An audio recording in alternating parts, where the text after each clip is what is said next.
We're interviewing Robert Gusberti. It's January 16, 2001, Latham headquarters. Interviewer is Michael Akey. Mr. Gusberti, where were you prior? What were you doing prior to the outbreak of the war? I was working in a silk mill, Jupiter Textile Silk Mill in Waterville, and I was making $10 a week. And they took 10 cents out for Social Security, and $8 went to my parents for room and board.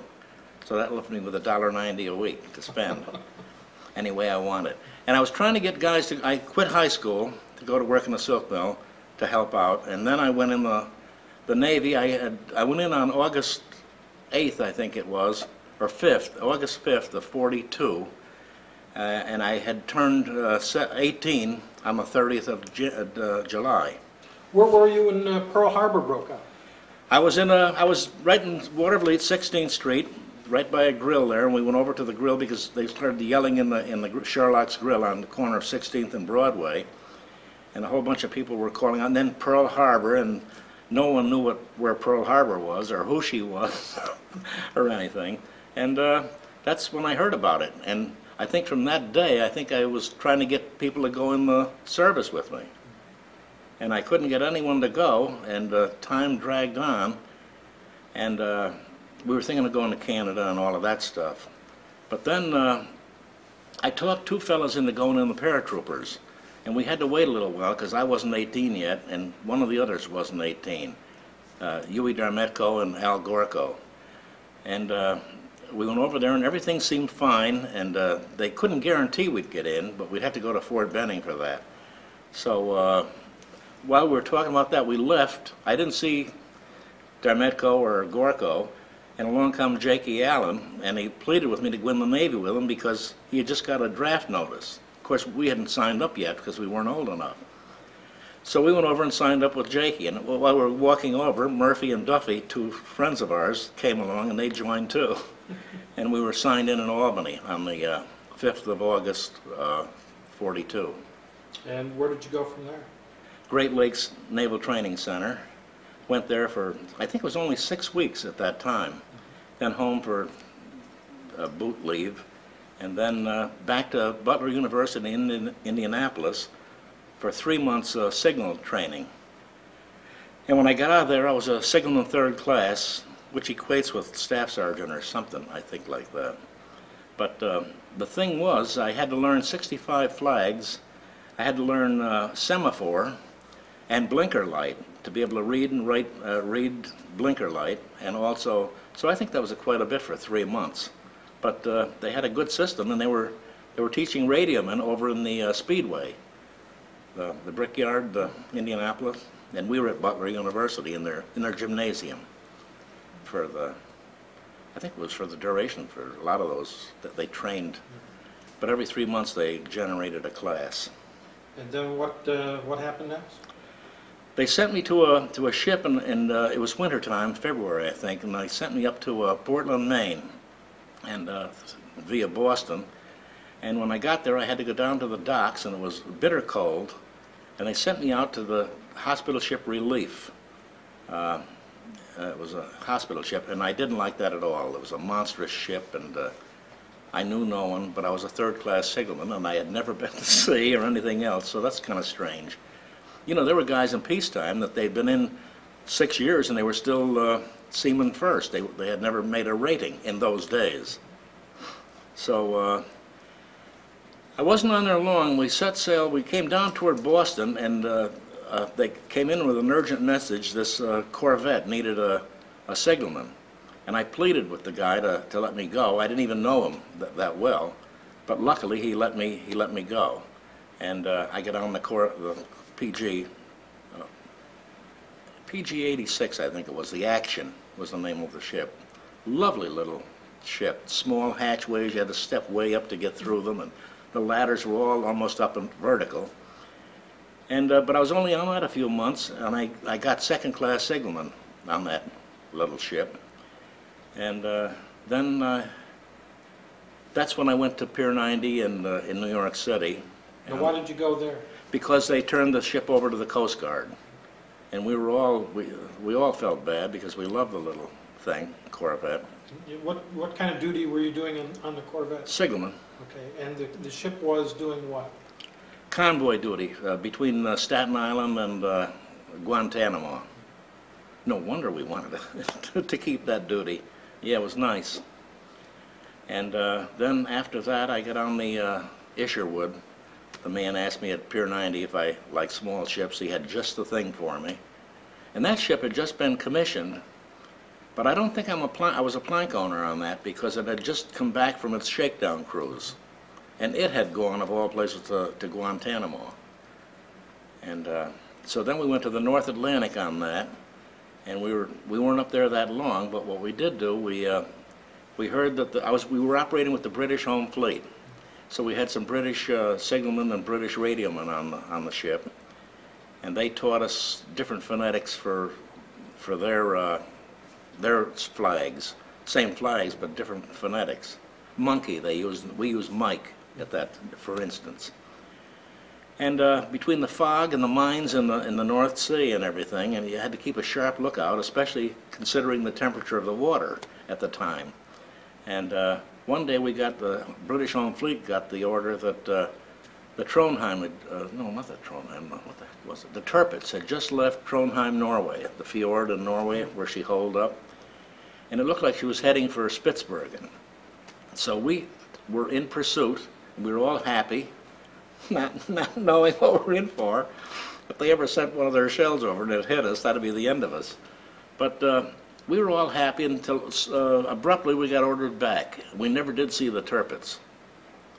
But evidently by the time she got out, by the time we mobilized and got ready to go, she was probably far enough ahead and close enough to Spitsbergen that we had to return to, and we were in the Orkney Islands in, what the heck was the name of that place? The Orkney Islands. There wasn't any town there or anything. They had like a lot of Quonset huts and things like that. There was a bay.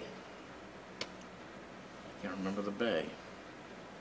But that was, and we had one Liberty in Glasgow, but we had to walk quite a few miles from Greenock, Great Harbor, through Paisley, beautiful little town, and then on into Glasgow, and a bunch of people in the grills, the pubs, they'd offer you a drink, and they'd fill up like an old-fashioned glass about half full of whiskey. We weren't used to drinking like that, but they were very friendly with us, the Scots. What class destroyer was the Isher? Isher was it was the 2100 Fletcher class, flush deck destroyer, 5 guns and 10 torpedoes, two 5 mounts, 5 torpedo mounts. They could go either port or starboard. And then I had a little hiatus. When we got back, the ship went in dry dock. We had shaken a lot of rivets loose, I guess, in Boston. Then down through the canal and up to Frisco, and I got off the ship in Frisco, and waiting. I was in a receiving station there, and eventually we got shipped out to Pearl Harbor and on an LST, and I don't remember the number of that.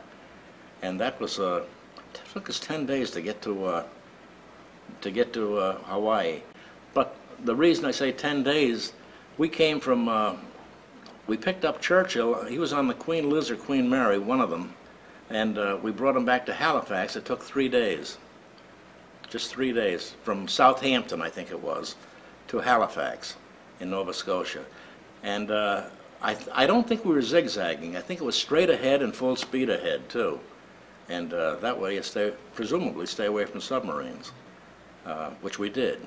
But we never saw Churchill, and the guys down below, they'd line up for, Chow would ask me if I could see anybody on the deck, and I had a long glass. I took out the long glass just to make it look good, and I was looking over there. I said, geez, I see a little fat guy, he's got a derby on, he's got a big cigar. That's him, they're all yelling down there. But I didn't see anything. And he was on board ship? Huh? He was on your ship? Churchill? Yeah. No, he was on the Queen, You were escorting? We were escorting. I was still on the Isherwood, and we had the Augusta, 2 cruisers, the Augusta and the Tuscaloosa. And the Augusta had a beautiful clipper bow on her, and she had to drop out. She couldn't keep up the pace. But the Tuscaloosa was, I think it was an older ship, just a straight front bow, and she chugged right along. And we got back there. But like I say, that was the only incident there. There was no other incidents in the Orkney Islands. Casco, no, not Casco, that's in Portland. I can't remember that bay. The mind is a... And so then I got on the Isherwood down in Pearl. Once that LST got into Pearl, I was there for a short while, and when the Lamson came in, I got aboard her. And a signalman on there, and... The Lamson was another destroyer. A destroyer, yes. And on that diary that I gave you of Lieutenant Ed Adams, he was our gunnery officer. I never knew that he had done the diary, like I said. And were you allowed to keep diaries? He was. I don't see why not, because if you sent a letter, it could be censored. And it generally was censored. They'd have a lot of stuff cut out or blocked out if you were indiscreet. But certainly I think you could keep that. You weren't allowed to have a camera. You had to have the cameras locked up. And if you had a gun, John's our quartermaster. He had his own gun. He was a kid from Texas. So you keep it locked up, and then if we ever have shooting or anything like that out at sea, which we did to expend ammunition, he was allowed to check his gun out and shoot at waves or whatever. But anyway... what was your impression of the Lamson? I loved it. I loved it because it was smaller than the flush decker. It was a broken deck, and it was commissioned in 1936. And what class was it? It was a Mayhem class. And the Mayhem, incidentally, got sunk the day we got hit with the Kamikaze. Am I ahead of the story? It's okay. Yeah. So you're at Pearl. You leave Pearl. We left Pearl. We went to the Marshall Islands, Eniwetok, Kwajalein, Bikini, and I'll come back to Bikini. But we saw, one time we were allowed to go ashore, and we saw Jack Benny and Carol Landis there. And I couldn't get a seat in front. All the Marines and everybody and other sailors were, and you had to just sit down on the ground, of course. But he was fantastic. We loved him. Jack Benny, no, who the hell was in, not Jack Benny, but Bob Hope was in Pearl in the punch bowl playing with Frances Langford or somebody. I wouldn't go to see him. I didn't care for him. But we saw Joe DiMaggio in Pearl too. There was a bunch of them, a bunch of baseball players were playing there in the field in, I think it was IEA, part of Pearl. And but anyway, getting back to Majuro in the Marshall Islands, Jack Benny and Carol Landis. And Carol Landis, I was sitting on the sort of the side of the stage. She was in the tent there with her knees propped up, reading a book and smoking away. Milk 'em if you got 'em. And she asked a Marine for a drink of water, and he didn't know what the hell to do, to give her his canteen, and that's all he had. He gave her the canteen, and she chugged-a-lugged with the water. And then she got up on the stage, and she mentioned that, gee, I wish I had someone to dance with, because they're going to play a nice jitterbug tune. And not a soul moved. I think we all thought we were watching a movie or something. Then all of a sudden there was a mad scramble to get up on the stage. But that was nice. Then we went down to the, there was Jaluet and Malayap, a couple of islands there, and we used to, every time we go by, we'd throw a few rounds over in, because they were Jap, you know how they bypassed islands in the war. And we went down to the Marshalls, the Gilberts. That's where Tarawa was and everything. But this was after the fact, so I don't know what we did down there. Then we went out to the Western Carolines, and nothing there. And then down into Hollandia, New Guinea. And then from New Guinea, we got sent up and to the Philippines, to Leyte, and we went in there on the 28th, as I have written in that Ed Adams's diary, the 28th of October. What kind of duty was it the destroyer doing up to that point? We were doing escort and bombardments of islands, and it wasn't too dangerous. There were, you know, lookouts for subs and a sub scare every once in a while, or a plane scare. But when we got into Leyte, we were into it because they had a guy, they call him Charlie, a flyer, and he'd come in every morning, noon, and night. He wouldn't come in; somebody else would come in and crash into a ship. We'd be anchored in Leyte Gulf there, and he'd come in and crash into a ship. Generally, if he could get a transport or a cargo ship, we had I guess the Seabees rigged up a pier over there in Leyte. They'd go in and crash into that. But one day, one actually peeled off, and dove right straight down at us. And I did a marvelous thing there. I went like this, protecting myself. Stupidity. But anyway, the guy missed. He missed our ship. He hit the water. I looked over the port side, and there he was in the water. But they call him Charlie something Charlie. Washboard Charlie or something like that. Charlie? Something like that, yeah. And but we had bombardments almost every day. We had one time we were on the tail end of a typhoon, and we all loved that too. Get up there on the bridge, and one time I was up there on the bridge, and we dove down. We were asking for submarine pay because the bow would go right under the water. But when it came up, it had tons and tons of water, and it'd throw it back over it would even go over the stacks. And I was leaning against the flag bag, and a cigarette in my mouth, a little sou'wester on, and the thing hit me. I thought a mule had kicked me. It was really quite a thing. So I stayed away from stuff like that after that. Get behind the cabin there. But we enjoyed that, and not many of us, I don't think, realized that a ship could capsize in a typhoon. And we lost quite a few ships in the typhoons, because we got the tail end of another one later at some point. Must be difficult on a small ship to ride that out. It is, because there's supposed to be two ways to do it. Either go into it and then get through it sooner, or go with it. And but I can envision the typhoon staying with you, you know, going and going and going.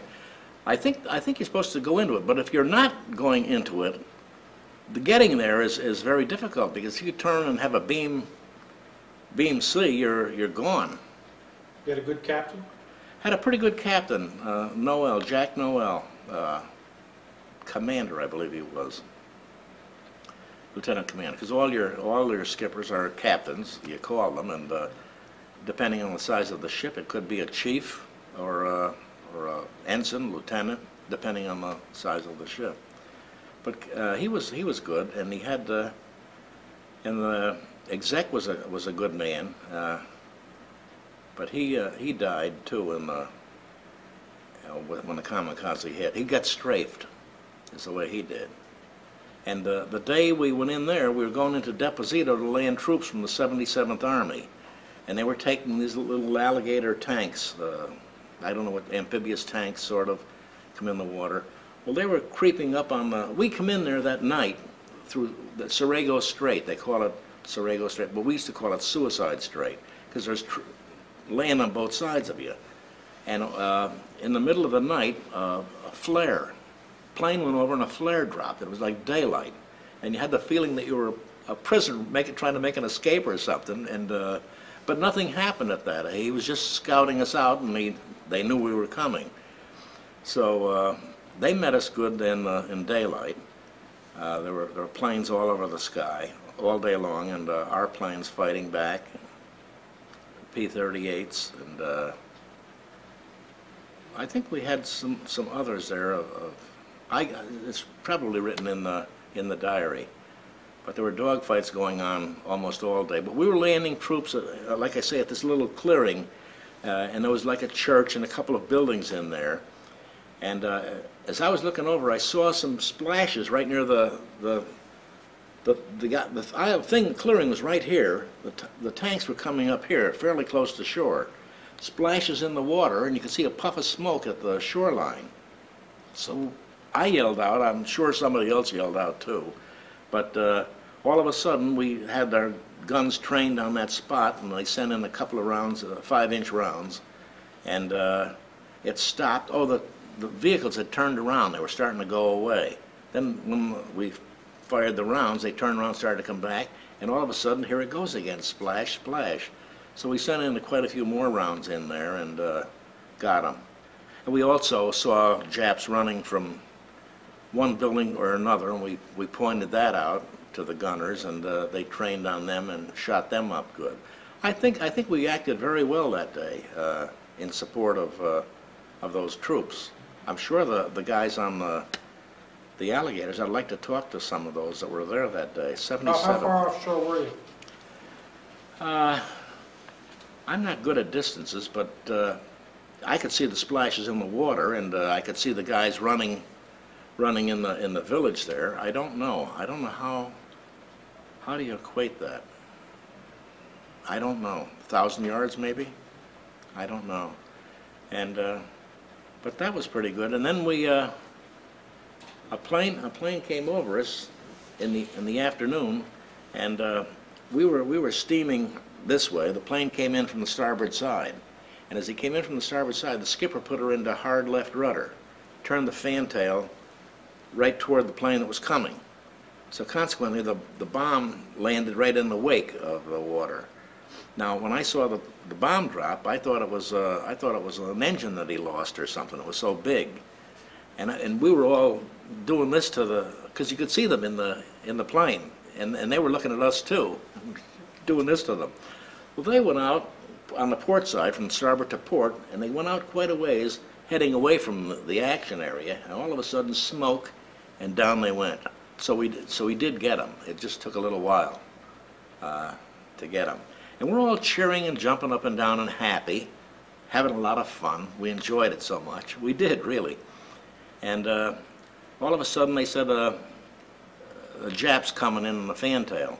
And I looked back from the port bridge wing, and I could see him coming in, and he was coming in like this, and he was strafing at the same time.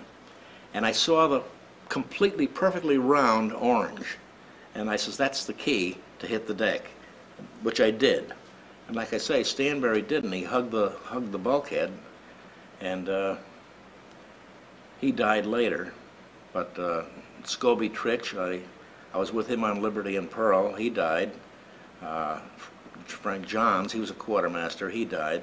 The exec was dead over on the starboard bridge wing. I went over on the starboard side to see, and there was a couple of guys trying to get out, but they had their life jackets on, and I didn't wear a life jacket.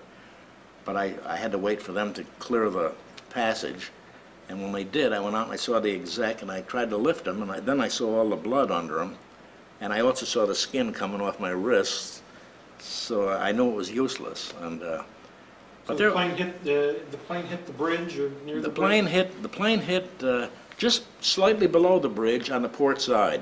He clipped the smokestacks and hit right into there. And they said he dropped a bomb dropped from him down through the forward fire room, and they couldn't get the hatches open, and so the guys died down there, about 4 or 5 guys in the forward fire room. So that'd be near the mast. But that was pretty much it. And so once the plane had hit... yeah. Oh, once the plane hit, I was on the deck, like I say, and I had one hand over my eyes and another hand, I won't mention where, to protect myself somewhat. Well, as a matter of that arm got pretty badly burned, and my back, and I had flash burns all over me. But anyway, there was a sound of like an explosion or something, a secondary something. The fire seemed very pleasant to me all of a sudden. Everything seemed very nice.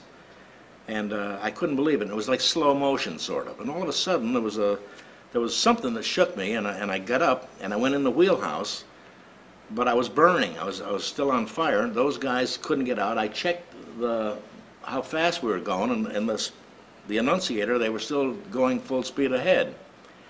I had an impulse to shut them off, but I didn't, and I should have. I wished I could have, or I don't know if it had got through or not anyway, because when I got on the port side, saw the exec dead, Then I get up on the rail, and I used to swim off the bridge all the time. Every time there was a swim call, I was one of the first in, go right off the bridge. And I love that. It's about 40 feet, I think, maybe, something like that. Or maybe it isn't that high. But you look at a man on a deck on the ship, and he's like about that high. And then you go up to the next place, and then the radio room, and then the signal bridge. And then there's about 2 of him on the side of the ship to the water, so, well, 35 maybe feet, 40 feet. But it was a nice ride, and the water was warm, so we used to swim a lot on the ship. They'd send out a boat, and other guys would have rifles, and they would get up in the gun tubs and look out for sharks. So while we enjoyed our swim, we had a little sort of a swimming pool right there. And then, so I went off, and I started, as I was going down, there was another guy under me. He had gone off, and he was going down backwards. He jumped off backwards for some strange reason. Maybe he wasn't used to swimming. Now, when I was a kid, I used to swim off the Congress Street Bridge in Troy there. We used to go up and climb up there and go off the railing up there all the time. Played on the docks in Troy. But anyway, where was I? Now, did somebody declare abandonship, or this was just instinct? Never said, but I'll get to that in a second too, because there was nothing said, and the captain's talker was a fellow named Granville Harrison. He was a yeoman, and he was his talker. He used to wear the big helmet for the earphones, and I met Granville. Well, anyway, the rest of that day, I started swimming like crazy. Halfway down, the man was down there. I noticed I had my binoculars on, so I took them off and threw them as I was going through the air. When I came up, because the ship was kicking up a good wake, I started swimming like crazy out, and but the ship again was turning somewhat. So when I finally took a breath, I was doing this here, staying in the crawl most of the just breathing as little as possible. Here's the fantail coming right at me, and the screw guards out from the fantail there. The screw guards were coming right toward me. And a few months earlier, I had seen a tree branch go by the fantail, and that tree branch went right out around, and then it went out into the wake, and it got kicked up, and it kept going, and it stayed in the wake. So I got right up on my back and started kicking and kicking this way, and I went right by there without getting sucked through the screws. And I always thought that would be a wonderful tip if anybody ever went off, because if I had my feet down, I'm sure I would have been sucked right down and through the screws. But anyway, I got kicked out way the heck back. The ship was quite a ways away, and I was vomiting and coughing, and salt water coming out my mouth, my nose, and everything else.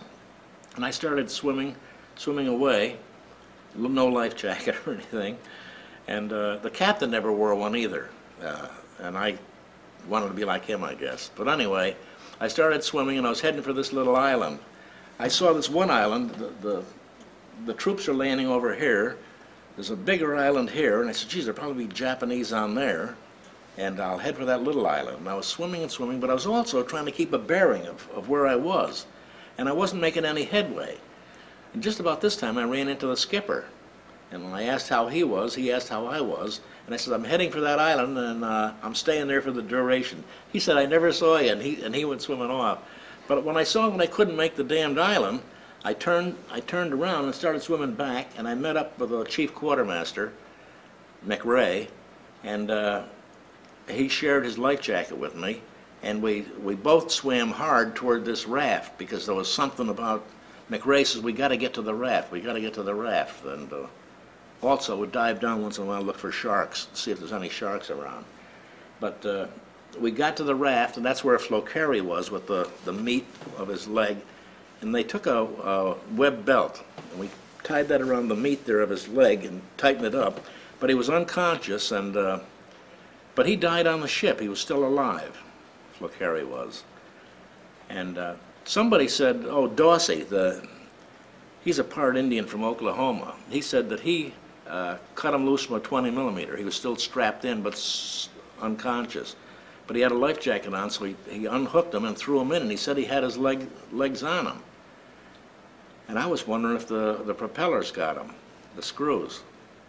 I don't know. Or was it shot off? I don't really know. Because the bone was broken and everything else. There was nothing there.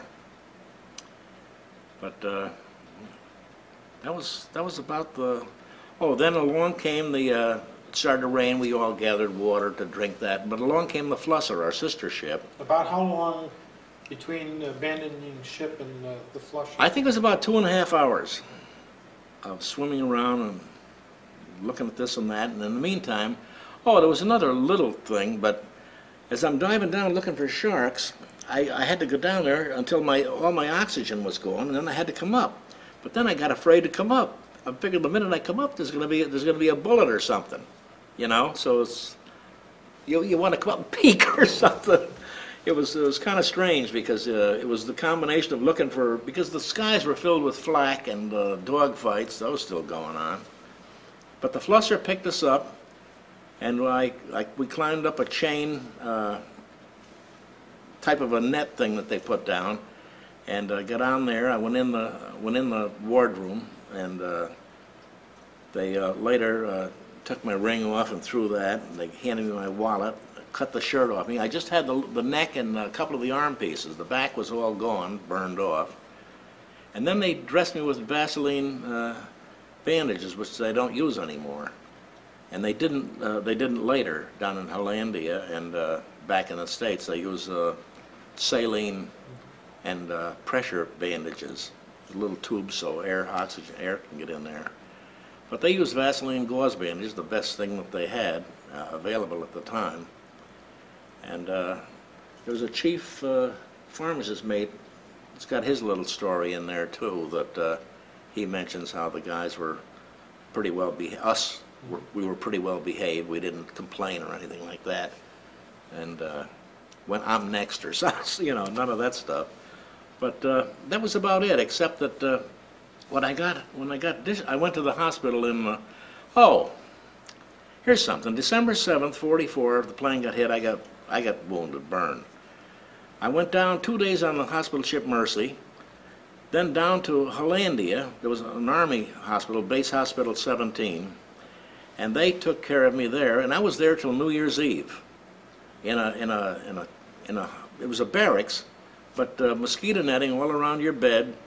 And when I think of the way MASH, when they show them coming from the battlefield and they're right on the operating table. So I was down there from the 7th of December until the 31st, and then we got on a ship. No airplane. We got on a ship. It was, I don't know what it was, the Grant or something like that, but it was an Army troop hospital type of a thing. And I was in the third bunk high in this compartment way down below decks, and there was a major for a doctor. He seemed damn good, but very quiet and stood right to his job, you know. He was very good. And it took us 19 days to get back to Frisco. So I got in Frisco about the 19th of January, and I got hit on the 7th of December. I was 2 days in Frisco, I remember. Then they put me on a train, a Pullman train. I had a lower berth, 5 days to come cross-country to Virginia. And when I got to Virginia, then they started to diagnose me and everything else, and they started trying to fatten me up. I was still taking penicillin every 3 hours around the clock. Thank God penicillin had just come out. And also, thank God, they were using saline solution. And little did I know when I went off the ship that I was going right into a big bath of saline solution. But anyway, back there they did skin grafts and things in the hospital, and I was there about 5 months or so, and I got discharged on September 5th, medical discharge, unfit for further duty. I didn't like that word, unfit. On September 5th, 45. So that's from December 7th to September 5th. So where were you when the Japanese surrendered? I was home. Wait a minute, September 5th. They surrendered on September 3rd, I think it was. I was still in the hospital. There was I don't think we had liberty that night. everybody wishes they were in Times Square or something, but no, I wasn't. We were happy it was over. And we heard about the bomb and all that, but What'd you think about that? loved it. Loved it. Should we just, let's pop it in. We're just going to change tape.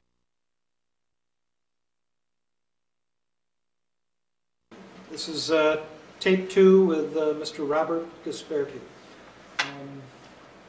So I was asking your opinion of when the bomb dropped. What? Yeah, we were thrilled to death because that's all the talk that had been going on, that we're going to have to be up there, we're going to lose on next, and then we're going to have to go in there, and the poor Army guys and Marines that are going to have to go ashore there because the mentality that we saw exhibited of kamikaze pilots, we couldn't imagine what kind of an enemy that would be if you had to fight the thing. So we were tickled to death that it was able to come to an end that way. But it was almost unbelievable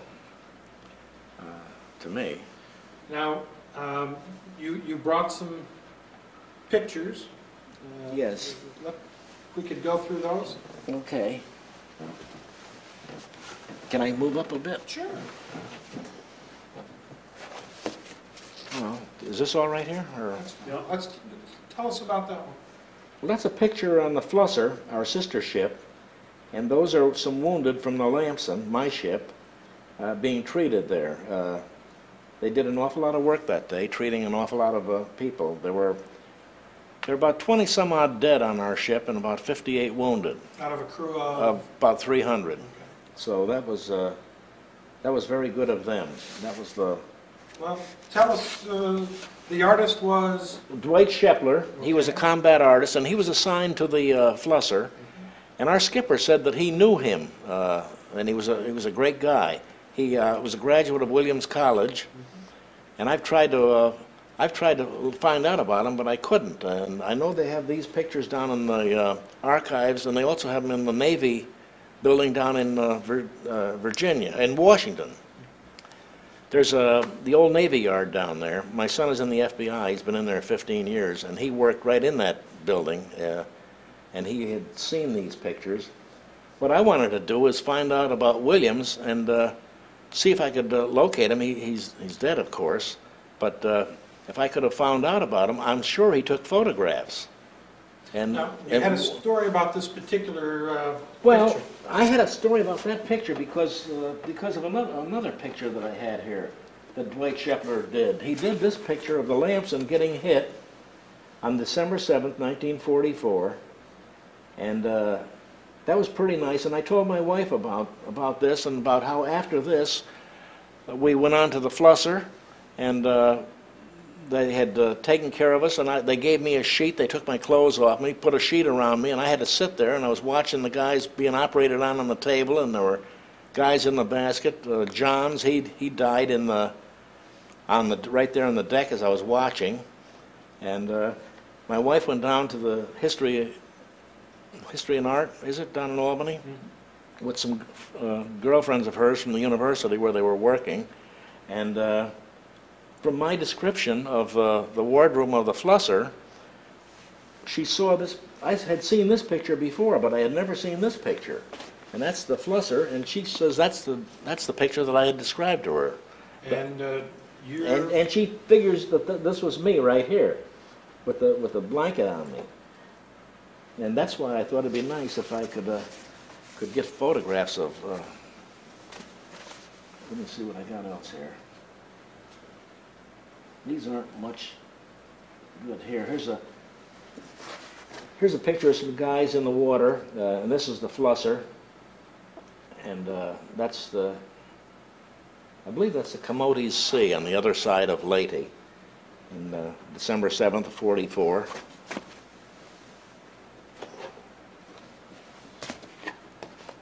Here's the Flusser bringing some of the wounded aboard. Can you get that? And you thought that one of those gentlemen was a combat artist? I think this fella here might have been Dwight Shepler. Just hold that there for a few. few seconds if you could. Okay. I think that man was Dwight Shepler, I'm not sure. Okay. And then, my favorite, this is my bunch in the raft, and here's the flusser, and I'm right there. My shirt's burned off, and my arm was reaching out there. I don't know why. I was either pointing to a fella or something. But that was on the flusser. So this is the raft you described earlier? That's the raft that I described earlier, right, that we were on. How many guys were eventually on the raft? Well, we had a lot of guys that couldn't get on, that were in the water, hanging on. And then there were other guys that, I don't know how many of there were, maybe 15 of us or so. But, and these pictures aren't, that's just a photograph, an actual photograph of our ship just after it got hit on December 7th. Obviously it didn't sink. Didn't sink. That was another thing. It didn't sink. This is our ship right here in Puget Sound, Bremerton, where they got it fixed up. It didn't sink because the Mahan we're a Mahan class destroyer.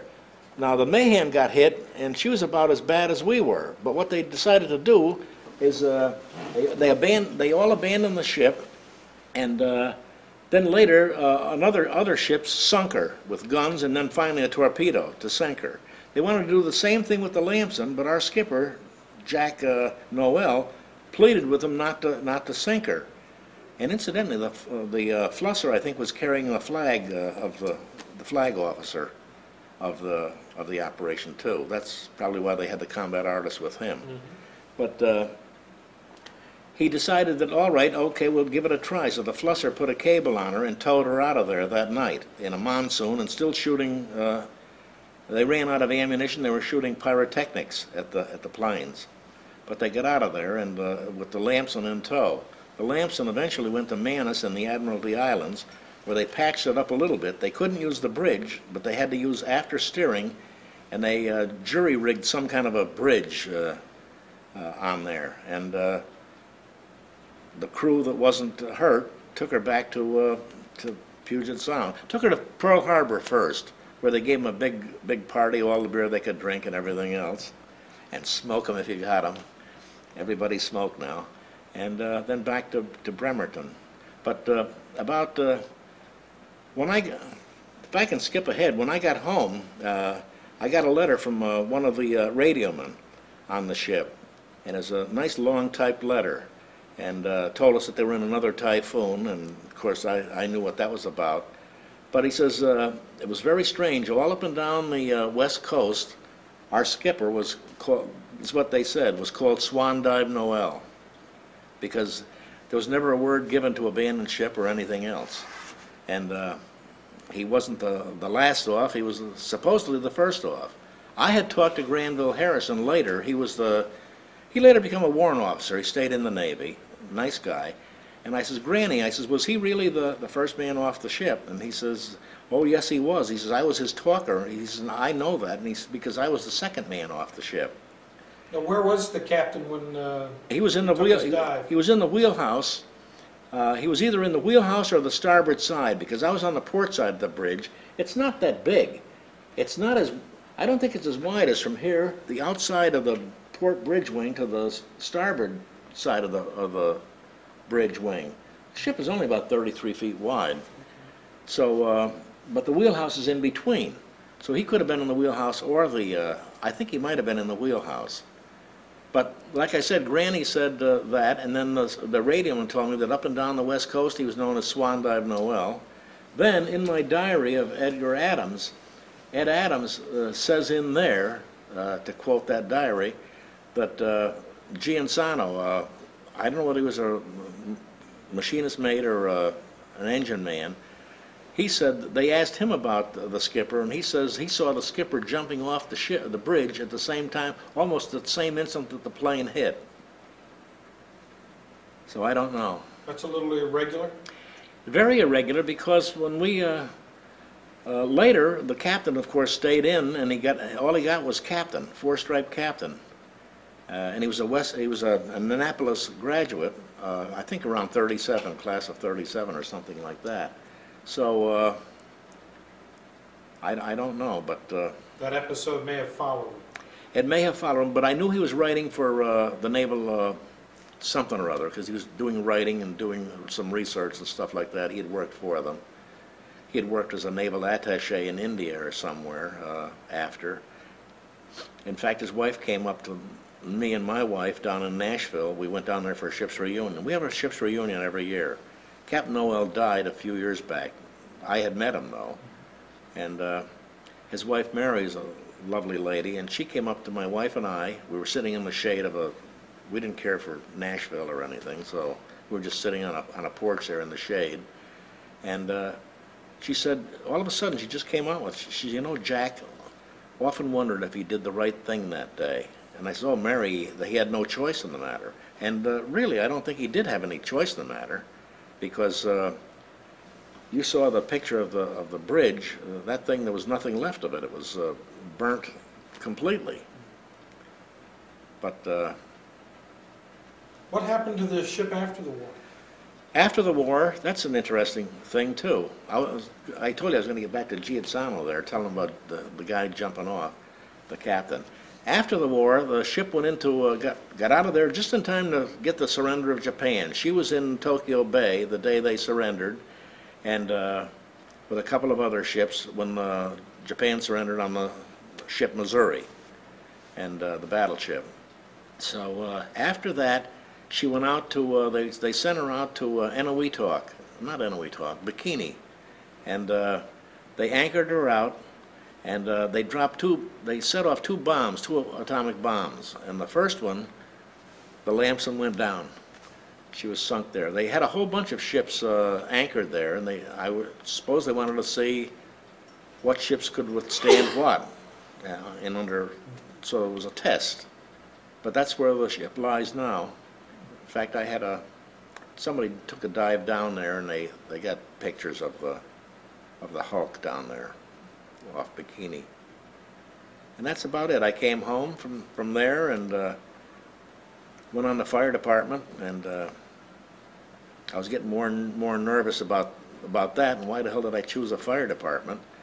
But then I went in the Arsenal on an apprentice program and became a draftsman, and then eventually a gun designer. So making cannon for tanks, tank cannon. That's where I worked in the Arsenal, tank cannon. They had a story about, was it Giussano? No, only that he claimed that when they asked him about the skipper, he's the one that said that he saw him jump off at about the same instant that the plane hit the ship. What was the most humorous episode you had? I don't know, because oddly enough, everybody seemed to have a lot of fun on the ship. We always, almost any ship that I was ever on, we enjoyed being at sea, loved being at sea. You could only be in port so long, and then once you get out to sea, you just loved it. The fresh air, I don't know. Camaraderie between... Yes, yeah, crewmates. There was always something going on. Practicing handstands on the rolling deck of a ship. You had two pipes you held on to, and so you had to brace with that. We had punching bags and things like that, and excellent meals. Now, one time when we were in New Guinea, a bunch of us wanted to go in and see this freshwater lake that was inland from Hollandia. So we hitched a ride from an army truck, and we got in there, and we went swimming in this freshwater lake. And I thought I was going to drown, because when I dove in and I started to come up, I was coming up. I didn't think I was going to break the surface. I had gone deeper because the fresh water, compared with the salt water, was so different. But then going back, it was, we're trying to keep our shiny shoes clean, and it was all red dust. And there's GIs sitting around there around a tent and on a platform, and then they were offering you water out of a 5-gallon jerry can, and we couldn't wait to get back to the ship, get the clothes off us, get them washed up, and take a shower and drink. We had nice drinking fountains on there too. But there was a couple of flyers that came on our ship, and they were on there for some kind of spotting purpose or something. And they hated it, because when a plane come over or something, there was no foxhole or anything to dive into. They felt terribly exposed. But and that's about it, I guess. Well, Mike? How would you summarize your experience? Is it something you do again? Almost every one of us, when you ask the skipper or different ones over the years have asked, would you do it again in a minute, or feel like going right now? When we go on a destroyer, like I belong to Tin Can Sailors also, but when we go on any of the old ships or something, even the Slater down here in Albany, that was a DE, and we didn't care much for DEs, because they'd go around saying that they're tin can sailors, and then when we find out they were on a DE, sometimes a fight would break out or something. But I took my wife down to that Slater, and going up and down those ladders, I wondered how the hell we used to do it, because I used to go down frontwards. You go down the ladder frontwards, and they're rather steep. And I did it. I was able to do it okay, but I'd have felt a lot better if I could just turn around and hang on and go down. But we used to go up and down those things and not even think about it, But it felt good to be on the ship, and I know just exactly how those old guys, I'm 76, but how those old guys felt that went over and brought that LST back to Mobile. I couldn't believe it. I couldn't believe that they allowed them to do that, number one. And I can't imagine how a kid 17, 18 would feel about them going over there and trying to do that. But they had a tremendous, and I was hysterical seeing all their wives, all the old ladies there cheering and waiting to hug them and everything. It's a wonderful thing. So what was it like coming home after the war?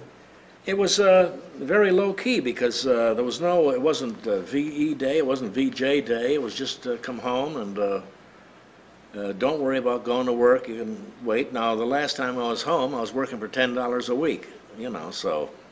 And I think when I went in the Navy, I think it was $21 a month, and they just changed it to maybe 50 or something like that.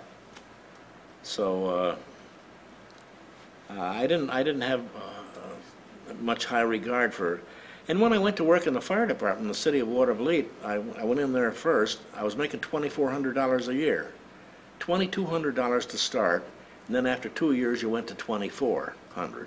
You really stepped up in class. And the funny part of it, if you left town, if you went out to the lake for the weekend or something, you had to tell the chief.